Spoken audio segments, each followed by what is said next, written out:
Hey y'all, thanks so much for tuning into The Tea is Toxic. If you want to check out the first episode, you can do so on Spotify. We're going to get right into it. So, if for any reason any of you were living under a rock in the last month, let me go ahead and tell you what happened. There was a black woman named Carly Russell. And she actually went missing, and it got like national outrage. If you didn't hear the story, I'm going to give you a quick synopsis. She was driving down the highway, she was on the phone, and she said that she saw a toddler walking on the highway. Very weird, not something you hear often, but nonetheless, she got out to try and help the toddler. She was snatched up, yada, yada, yada, right? The rest is history. But a week later, less than a week later, she was found. I think it was about 2 days. And when she was found, the story started to not make sense. Okay, long story short, she faked her own kidnapping. Why did she fake her own kidnapping? In hopes of getting her ex-boyfriend back. Girl, for real. I get it. He might have been a little cute. Maybe he wined and dined you a little bit. But going as far as kidnapping to get him back is letting us know exactly why he left in the first place. Nonetheless, she put on this big scene, got everyone in an uproar, and what's worse is it took away attention from other missing women, children, men, and most importantly, in regards to this specific story for her, black women that go missing.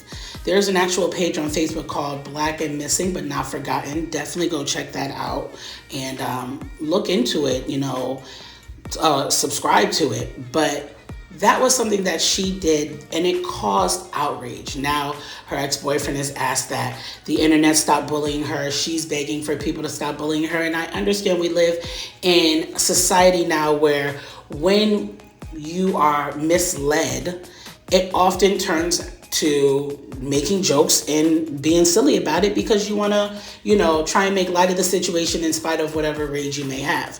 But she wasn't actually the first one to do it. It happens quite often. There was actually a woman who faked her own kidnapping and had a ransom letter sent to her mother. She duped her mother out of $43,000, this poor elderly woman in 2022. Faked her kidnapping, and it wasn't just once that she did it. She was able to scam Mama Bear twice. What do all of these things have in common? Not being honest, misleading people. One of my biggest peeves when it comes to what I will and won't accept is a liar. I've left relationships because of liars. I've ended friendships because of liars. And I think that a lot of people are on the same page because when you're lying to someone, it in turn is, in a sense, subconsciously saying that you don't trust them with who you are or what you are, which then in turn means that I'm the problem? No. You cannot put that on me because you're afraid to tell the truth. Being dishonest is an injustice for anyone that is trying to be open and vulnerable themselves. So when someone, for example, with me, lies to me, I move forward. I gotta go because I didn't lie to you and I told you who I was and I wanted to be accepted for who I was. And because I was giving you that courtesy, you should have gave it in return. So let's talk about one of the ultimate liars that has existed, in my opinion.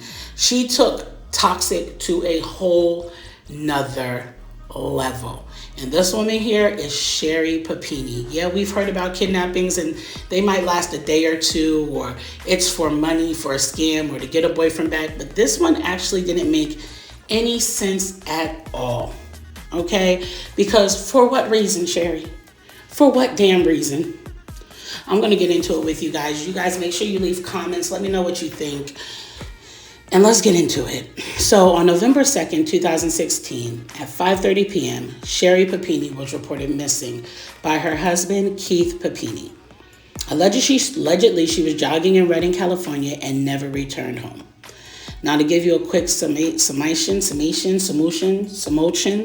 don't know, y'all comment and tell me what the word is. She was a wife. She had 2 children, and they were young, y'all. Like, we're talking like daycare young, okay? Nobody was in elementary school yet. And she was considered at risk because of the way that they found the scene, okay? Now, Keith and Sherri, they lived in a quiet and like tight-knit town in Reading. She was a stay-at-home mom, of course, right? And they said she loved her children. Like, she was really focused on her kids, and she loved them unconditionally. A little quick backstory about Keith and Sherri, okay? Keith and Sherri actually met in middle school, and they shared their first kiss together in 7th grade, right? They ended up going to different schools, but they get back together. And on their first date, Keith brought all the notes that him and Sherri exchanged in middle school to the first date, okay? All these little love letters they'd write each other back in middle school. Keith was like head over heels in love with Sherri, okay? He ended up marrying her in 2009, and then they had 2 children and moved into his childhood home that was in Reading. On November 2nd, Keith went to work, and he didn't come back home till 5. When he came home, the house was completely empty as far as people, okay? They didn't get robbed. Calm down. I know my wording can get a little weird sometimes, okay? And that's me sipping some water. If you ever hear, that's water, y'all. So he couldn't find his family, okay? He figured maybe Sherri took the kids on a walk. So he gets settled in from work. He's like, all right, cool. Let me go ahead and get myself together, get my mind right before this house gets all loud and crazy again with these kids. But time passes, and they're not back yet. So then he calls the daycare. He's like, let me check and see if she picked up the kids yet, find out what time that was. So he calls, and they're like, Mr. Papini, your babies are still here. And I don't know about y'all, but like most daycares, if you don't come get these kids by a certain time, you're about to get extra charge. So now your wife is missing, and you're going to get an upcharge with this daycare. You better come get these damn kids. Okay? But he's concerned. He's like, you know what? Let me go ahead and go to the Find My Phone app. Isn't technology so great? He clicks on the Find My Phone app, and he starts tracking Sherri's phone. It ends up almost a mile away near the mailbox. So he's like, let me go out here and see if my wife's out there. He ends up not seeing her, but since he doesn't see her, he now knows, what is he looking for, everybody together? A phone, which he does find. The phone actually is like cracked. It's on the floor, and she's nowhere near it. It's got some headphones near it, and that's when he's like, okay, it's definitely time to call the cops, okay? Now, the phone was found near an intersection. That's where the mailboxes were. Keith got nervous. He's like, my wife is taken. Somebody snatched her up. He's calling friends. He's calling family. He's freaking out, okay? The next morning, they're on it. Like I said, there's a small town. And they start searching everywhere for Sherri, okay? They put an alert on because while her phone was found on the side of the road, all of her other items were back at the house the whole time. Her wallet, her keys, her purse, everything was there. It was like, where in the heck did my wife go? Her husband, Keith, he goes to all the news outlets. You get what I'm saying? And he's like, put this information up. And I hate to say it, in this day and age where we are from, certain images will get better attention with the media. And he realized that. His wife, she's a white woman. She has blonde hair. She has blue eyes. The media's eating it up. And he's making sure to constantly go to them. Put her face up there, because he's hoping with her constantly being on rotation with different news times, someone's going to recognize the face, they're going to call in. And I think that's smart. Detectives were a little concerned about it because they're like, all right, guy, like, are you doing too much trying to take away the attention from yourself, or what's going on? But nonetheless, he didn't let it deter him, okay? They did also feel like there were some inconsistencies in his story. So his family was like, take a lie detector test, Keith. Like, knock yourself out of the equation immediately. Do that test. He took the test. It came back that he was honest with his answers. During one of the search days, they actually end up seeing birds circling in the mountains, and Keith had that heart, like hurting heart feeling like, oh my gosh, if this is my wife, I'm not ready yet. These birds are circling and it could possibly be her.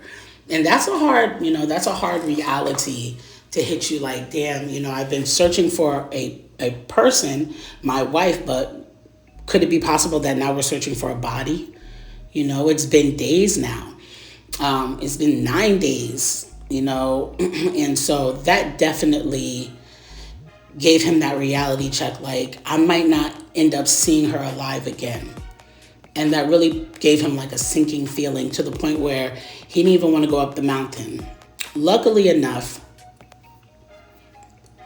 he ended up not going up there. They went, they checked. It was not her body. Now, good news, everyone. It was no one's body, but nonetheless, nobody was up there. Birds were just circling. And maybe there was like roadkill or something up there.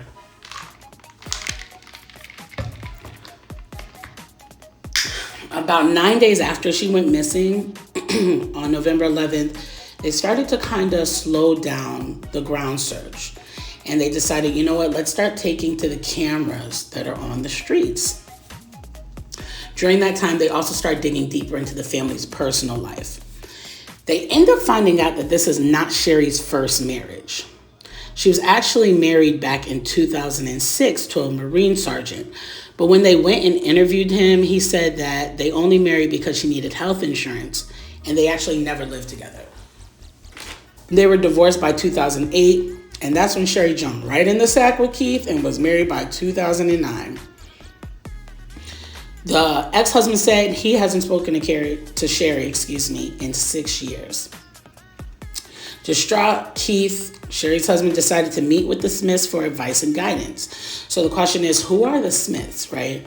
Well, back in 98, there was another kidnapping similar with another girl who had very similar features to Sherri. And Keith wanted to meet with her parents because they had dealt with this and he wanted to know how to go about handling it. But the story was just a little different. You see, this young girl, Tara, she was 16, and she used to work at a dojo, back in the day, in the 90s. And long story short, she had ended up having an affair with the teacher who was married.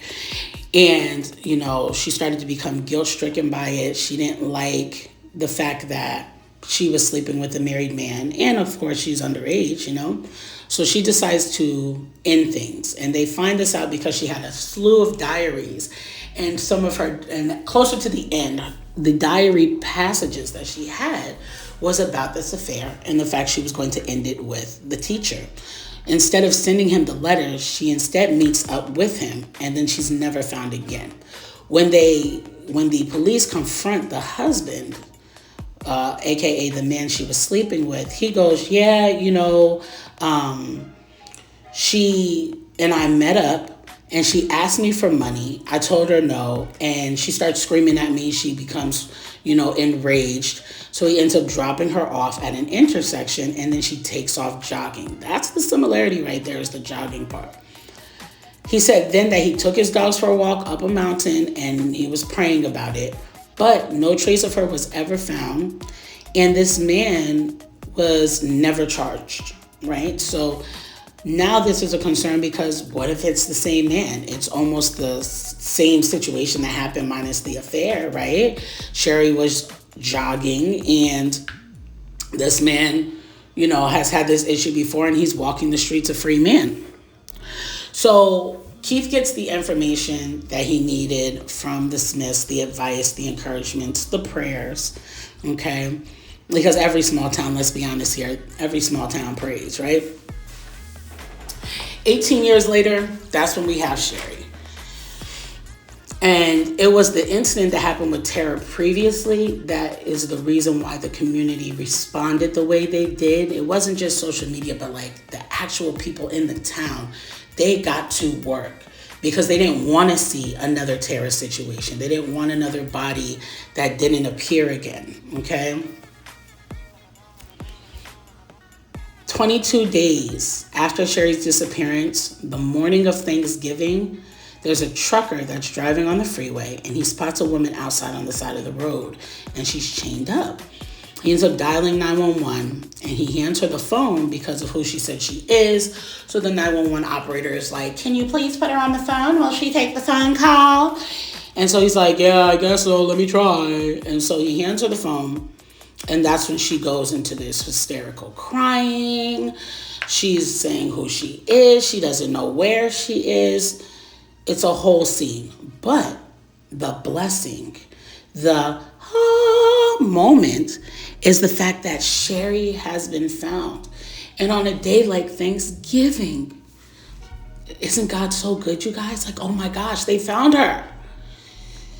Well, the detectives, they try to talk to her while she's at the hospital, and she's super hostile. She doesn't want to speak to them.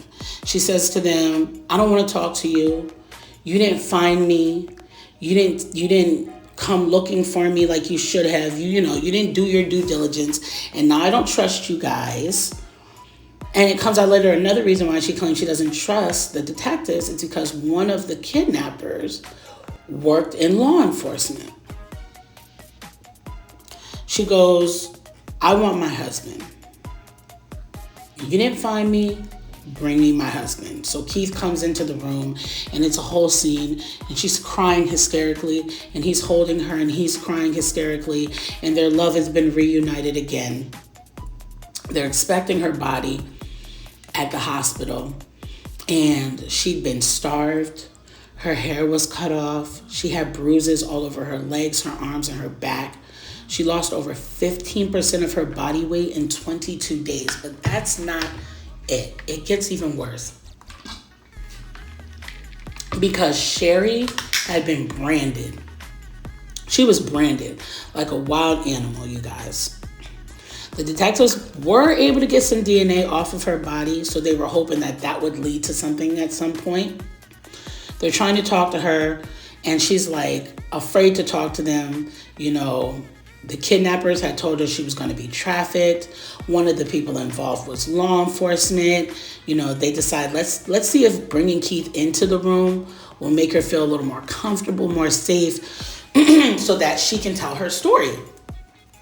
And they do it, and it's a little successful. Here's the story that Sherri gave us, okay? That she gave the detectives. On November 2nd, Sherri's jogging. She sees a black SUV, and there were two women who were Hispanic. The younger female got out with a handgun, and she was instructed to get in the car. She first placed her cell phone on the ground and pulled some of her hair out to put on the phone, hoping that it would lead, someone to find where she was and know that she had been abducted. She said that she didn't know the people that she was with because their faces were covered. And she was tied to a table and they branded her with the word Exodus once they took her to her location. When Sherri was released, because the detectives are talking to her, they're like, look, after all of this, why did they let you go? And she goes, I have no idea. Okay, Sherri. Cops take all her clothing down to her underwear, and they're now in search of dangerous Hispanic women. And haven't we heard this story before, right? And I think that's one of the things that's even worse is you're putting the blame on, individuals, and now their community is at risk because you're crying wolf. So detectives are out. They're searching. We're looking for two Latino women. They had their faces covered, okay? She is continuing with this story, y'all, okay? She's got her eyes closed. She's squeezing her eyes. She wants to remember what it was that she saw, what the bed looked like. It was a single bed. There were boards on the window. When she tried to take the boards off the window, one of the women came and knocked her out. When she woke up, she was chained to a pole in a closet. Okay? The chain couldn't get to the door, but it could get her to the bathroom. Just a real scary scene, you guys. So the community, They saw her as courageous. She was given help from a government program that gave financial aid to help get her the therapy she needed. They paid thousands of dollars in assistance to treat the anxiety and PTSD that Sherri said she suffered from the kidnapping. Almost a year later, which is crazy that it even took that long, Sherri finally provided that sketch of the two Hispanic women that had the police out scoping the area. Okay? But even in the sketch, their faces are half covered. This concerned the Hispanic community because now anybody could get it, right? You look at my face and now my face looks like the face in the sketch because there's no nose, there's no mouth, it's just eyes and hair, right? That's absolutely ridiculous. That's a needle in a haystack. But in the process, Sherri's story wasn't adding up because they started thinking, Sherri, if they're going to sell you into sex trafficking, why would they destroy all the things that, quote, make you beautiful, right? Why would they cut all that long blonde hair? Why would they start beating you up out of nowhere? Why would they brand you? Sherri claims that the branding was because that was the buyer's, signature, okay? But the rest doesn't add up. Wouldn't they want you to be attractive if they're selling you into sex trafficking? That doesn't make any sense. That's when the public starts going, this is a hoax, and Sherri had to have had something to do with this. Okay? The detectives choose to take their attention off of the husband, and they start digging into Sherri. And some tea starts coming out, y'all. Okay? In 2003, Sherri was actually harming herself, but blaming her mother. Then, they go back to the first husband, and he says that Sherri loved to lie. They talk to friends and family, and the friends and family are split down the middle. Half are saying, no, Sherri would never do this. She's an amazing mother. She loves her children. Other ones are going, this is Sherri's MO. Okay, baby, that girl is a liar. And on top of that, she's been running away since she was a kid. She always does that to get attention. I think it's so messed up because of everything that they keep saying about Sherri. They keep giving her props as a mother, but when listening to her story, they never said she was an amazing wife. They never said she loved her husband. But this is a man you've been with off and on since you were 12 years old. I digress. They also found out that a few days before she went missing, she was trying to link with another guy. But this is where the tea gets real toxic. This wasn't her first incident of cheating. Come to find out, Shorty's been stepping out of her marriage. Keith has been forgiving her for everything that she does. Okay? She's been a liar. She's been a cheater. So, Keith, why you were this concerned is beyond me, but I get it. You wanted to do your due diligence as a husband, but your wife has been cheating on you and planned to even days before she got kidnapped. Still, it doesn't mean that she deserves to be kidnapped, but it definitely puts her story into question. Every time the detectives went to Sherri, her story was inconsistent. Okay? She had a new story every time they went to her about why she was chained up or where she was hid or what happened. Well, it took years, you guys. 4 years. And in 2020, they finally get a match for the DNA. But it's not because of any criminal sites, because as you know, if someone has not been put in the system for any past crimes and DNA comes up, they're not going to be able to really pin it to anyone. What they did was they ran it through an ancestry website, and a man came up and he had 2 sons. And one of the sons actually used to date Sherri. And his name was James Reyes.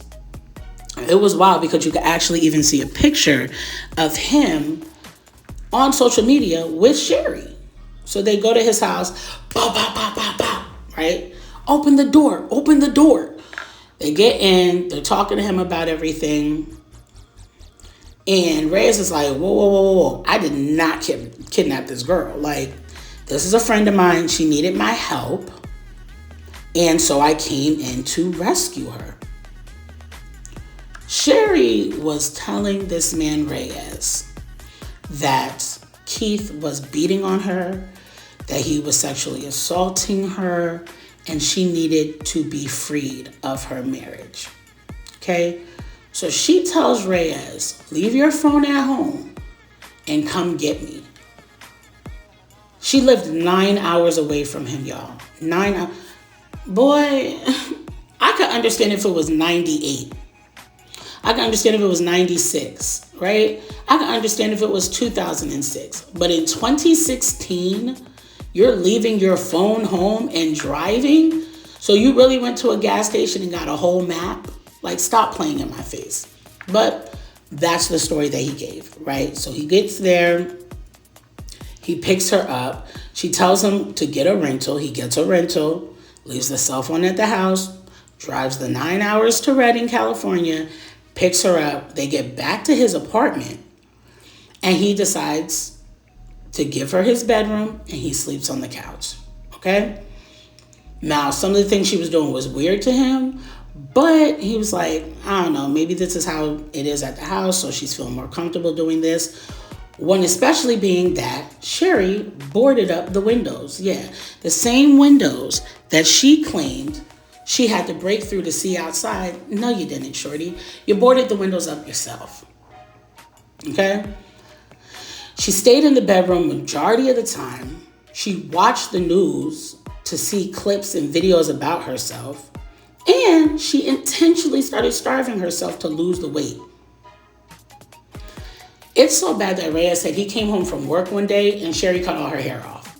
And I guess he was like, okay, all right.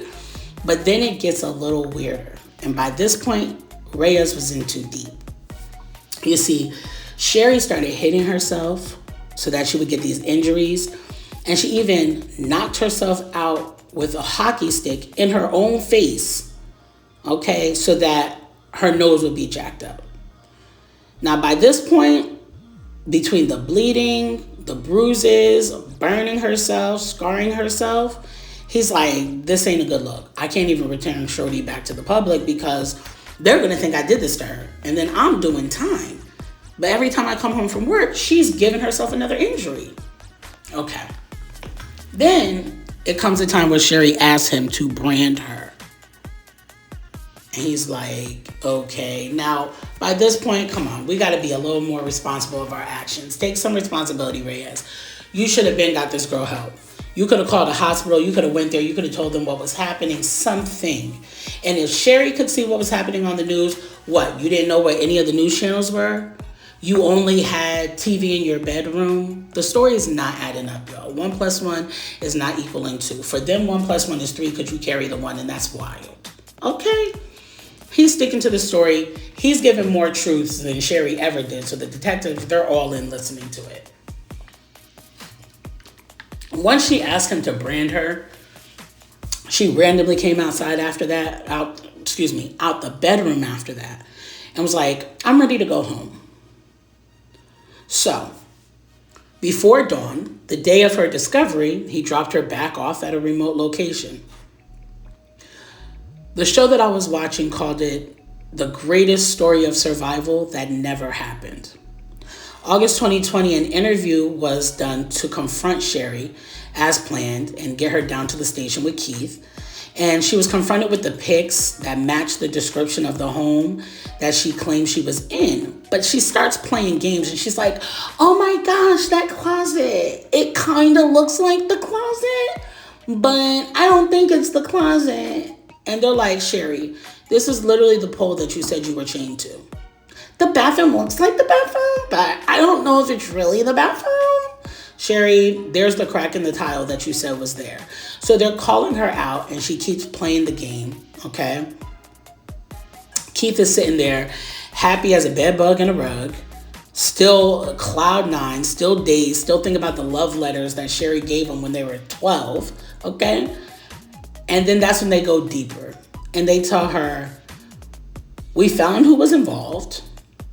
Reyes told us everything. And that's when Sherri's mood changes. Okay? They ask her, do you still want Keith in the room? And she's like, Keith, do you still want to be in the room? And Keith is like, bitch, yeah. What are you talking about? So So she's like, okay. And then the detectives leave for a few moments. Of course, we see it on every show, First 48, all of those shows where they start to watch the cameras to see what's going to happen now that they left the room. And that's exactly what they did.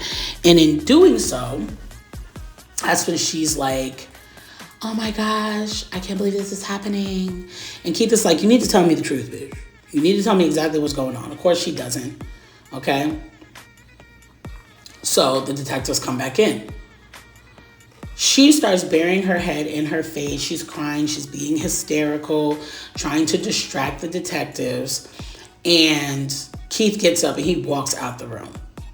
So the detectives are still breaking down everything that James Reyes had said. They show her the receipts for the rental. They told her everything he told them. And she's putting on a show. She won't answer any questions. They tell her Reyes already passed the polygraph. That's when Keith got up and walked out, y'all. And the crazy part is, after being told the truth, she still tried to act like she was shocked. She's like, oh my gosh, I can't believe my ex kidnapped me. Why would he do this to me? Then they showed her the phone conversations. Now all of a sudden, Sherri's ready to lawyer up, okay? She ain't having it. She leaves out, and they bring Keith in, and he's furious. And he literally says during the conversation, that's it. I'm getting a divorce. I don't want to be with this woman anymore. Now, to close out with it, there technically is no law against faking your own kidnapping. But they were able to get Sherri on a few other things. Making false statements, lying to a federal agent, mail fraud, which was using those funds from the charity for her therapy, right? For her pretend PTSD. So when Sherri realized that her back is in a corner, what does she do? She pleads guilty. They get her to admit in writing that she made it all up to avoid a trial. So to make sure she didn't have to go to trial, she's like, okay, I did it. I was wrong. My bad. But the pathetic, despicable, and disgruntling, and disgusting, and damaging, and dirty, whatever other word starts with a D thing, that Sherri did not do was apologize.